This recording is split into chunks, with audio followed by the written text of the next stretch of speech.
right, how does this sound for an intro for Escapade? Hey everyone, we're Shar and Phil, and we're a year to volunteer. We are so sorry that we were not able to meet you at the Escapade, but something came up and we have to backtrack and head to the East Coast. Yeah, this really sucks.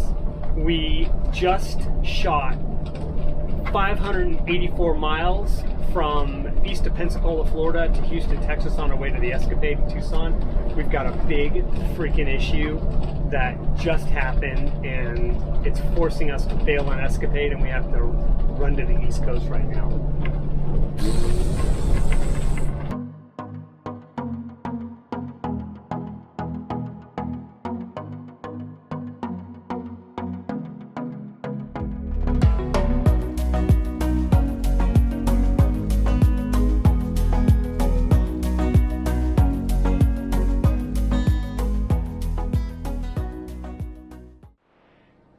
Hey everyone, I'm Phil and this is Shar, and like she said, we're a year to volunteer.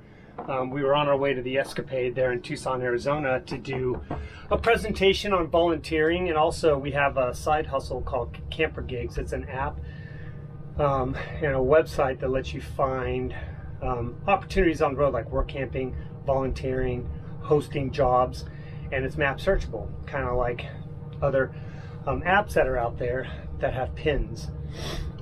Yeah, we were on our way out and we were 1,000 miles out and we had an issue. I've been losing coolant right here, and this is why I'm freaking out, because when you lose coolant in one of these RVs, it can be for a number of reasons that go everywhere from a blown head gasket to some leaky hose somewhere. And the problem is that we can't see where the leak is. You know, there's only so much I can do to climb underneath the coach to see, but I've looked under there. I don't see any dripping. I don't see any obvious signs of leaks. And that means that it could be in the engine.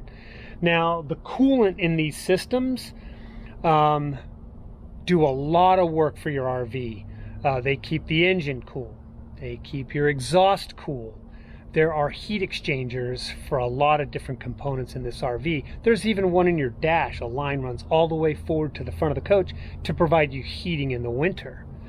So the leak could be anywhere, and just because I can't see it doesn't mean that I've got a blown head gasket or coolant leaking through a cracked cylinder liner, something like that. It could be dropping down in the slipstream, and for some miraculous reason it's not hitting the trailer or other components on the underside of the coach. So this could be bad. Sweating bullets. This could go from anywhere, well, nothing costs less than $1,000, so $1,000 to $40,000. You just never know.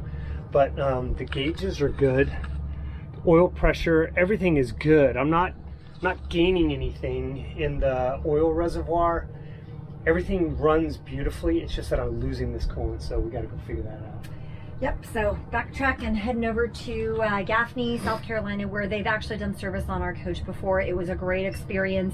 Also, they're part of the Oasis network, so that allows us to get warranties and go other places if we leave Gaffney and still can get our coach looked at. But as you can imagine, the unknowing is a bit on the stressful side.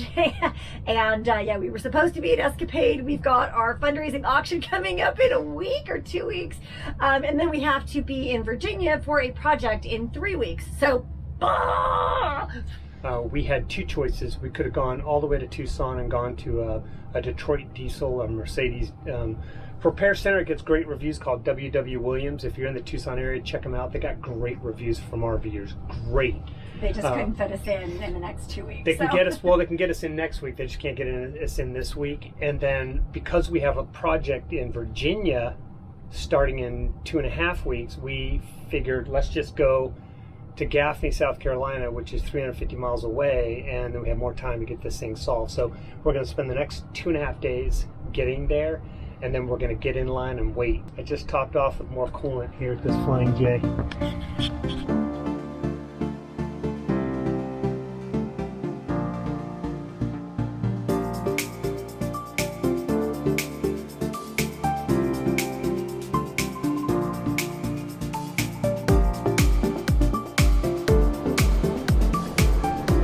we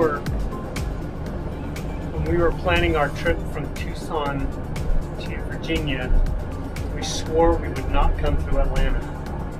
And what are we doing right now, baby? Yeah, well, we're going through Atlanta, so I guess Waze and Google Maps had an entirely different plan in mind. So yeah, we're stuck in this crap. I mean, we even left. It's after 10 right now, right? What time is it? Yeah, it's 10:20. 10 something, and there's accidents scattered all over the city.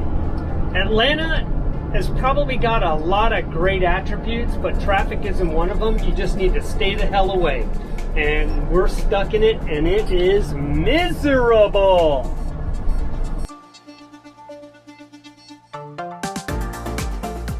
We made it! That's the mothership right there. Yeah, so this is the emptiest that we have ever seen in this parking lot, but they've got a great reputation. We were here before, they took great care of us, and they think they can get us in at 7 or 7:30 tomorrow morning. Let's go walk the dog. That was 1,063 miles, but we made it. Look at this. Look at that. So if you've never been to Gaffney, this is a place to park. They will provide you hookups, which is basically electric, but they got dumping water over here, and then you just find one of these spots that doesn't have the reserved sign hanging on the number. See how you can't read those numbers? That's because they're reserved, but these are open. We've been back in, got the bikes off. I got the bike rack off. I could not find the hex key to loosen that bike rack from the hitch. It took me half a day, but I found it. So basically what happens is, if you don't have an appointment, you wait. If you have an appointment, they'll get you in. A bunch of rigs came in today for their normal service, and that got it done. And the only thing I've got left to do is to unplug, and they can take the coach.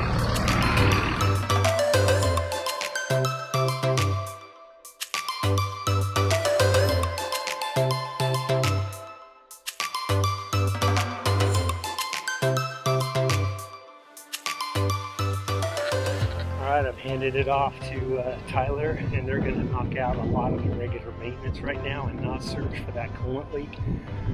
They'll wait for that when they've got more time, because they're going to be closed in about 3 hours. So they'll do the oil change, and they'll do the transmission. They'll start balancing the wheels, and then hopefully they'll get me in tomorrow to do some other stuff. I've got a ride height leveling arm that is bent. It's the little adjustment arm that sets how high your airbags come up, and mine is bent, and I ride a little higher on the right side, so they're gonna fix that too. So all right, that's it.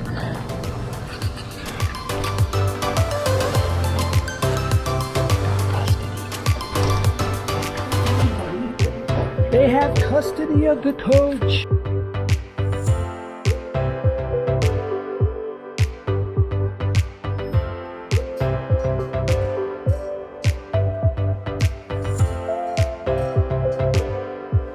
All right, day one is complete. They could only get in the oil change, and they did some other work. I knew I have to get my transmission fluid changed as well. They didn't get to the tires. The issue that they had was access to the oil filters. Here's the problem. I got two filters, one on each side of the engine, and they're up high. And the problem is that the guy who was working on it is tall and he's large. He does have long arms, which is good. But the last guy who changed the oil for us here is a small statured guy named Scott. Short, skinny. He can reach right up there and do what he needs to do by going up under the coach. Tyler, not so much. He's a big guy, so it was difficult for him to be able to get in there. Now, why is that an issue? Because usually you'd remove the bedroom panels. There are bedroom panels in these diesel pushers where you lift it up by the floor, get into the back, and you can access the top of the engine. Not so, because apparently, and this happened at the manufacturer, they screwed down those panels and then carpeted over them. instead of running the screws down or some clips above the carpeting. So it's not easy for me to access pulling those panels unless we lift up some carpeting, which I'm willing to do. So with that, Tyler was able to get his arms up in and get those filters out and get the oil change complete. But even better, we have a cause for my coolant leak, so let's talk about it. What's up, buddy? Okay, now to the issue. It's not going to be a head gasket.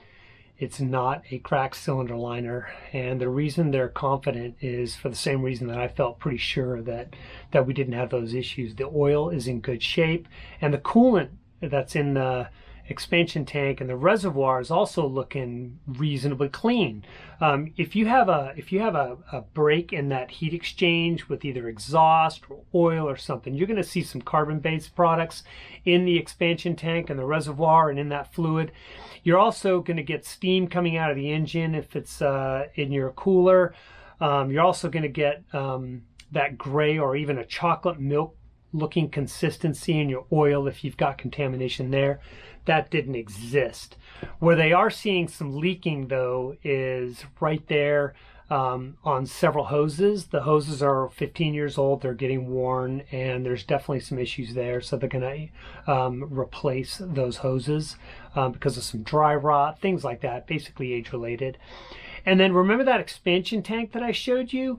That tank is actually, when they put it under pressure, it actually started to balloon. And what that means is that thing is losing its rigidity and it's losing its strength. And they saw some hairline cracks, and they also saw some cracks around where the hoses connect to it. So they said that thing's got to get swapped out. So basically, there's some leaking around that as well. That needs to be changed out. And then when they did a stem to stern or front to back look at my entire chassis, they found some rollers that need to be replaced in my running gear. They found one charge air cooler hose. A zip tie that was holding a piece of wire was rubbing into that and started to wear a hole in it. They don't think it's gone all the way through, but they don't make that hose anymore. So, but they do have a special bonding like a material that they can put into that hole and reseal it, and then they'll put some tape around it to really hold it into place, and they think that will keep it nice and safe for the near term. So that's it. It looks like it's not a cheap repair because they still have to shimmy their way up into and behind the radiator to change out all those hoses, change out that expansion tank. But it's a lot better than a failed head gasket or a failed EGR cooler or a cracked cylinder liner, which is huge. So that's what we're doing for the next week. We're waiting for that repair. If you are not familiar with the Freightliner Service and Training Center here in Gaffney, South Carolina, that is what we consider the mothership for the Freightliner chassis RVs. This is all they work on is RVs here. They have 6 bays that they can pull coaches in, and they have jacks to lift those things 9 feet in the air. They've got great reviews on Google. It's somewhere around a 4.6 out of 5 stars. They are very familiar and not afraid to work on your RV. So I would recommend you check them out. They are in Gaffney, South Carolina. There are other Oasis service centers, and Oasis network means that they work on RVs. They're RV friendly, but some are friendlier than others, and this is the friendliest. So plan a visit to come here. I would definitely recommend you get your coach checked every year or 18 months. Have them do that stem to stern look on your chassis to make sure that you don't have any problems that are going to get worse over time, especially if your coach is old. Well, that's going to wrap it up for this video. Sad that we missed the escapade in Tucson that's going on right now, but glad that we're getting the coach fixed. If you like this video, please give us a thumbs up, hit the like button, and subscribe so you can follow along all of our shenanigans running our volunteer nonprofit, working in state parks and nonprofits around the country. See you later, everyone. Bye.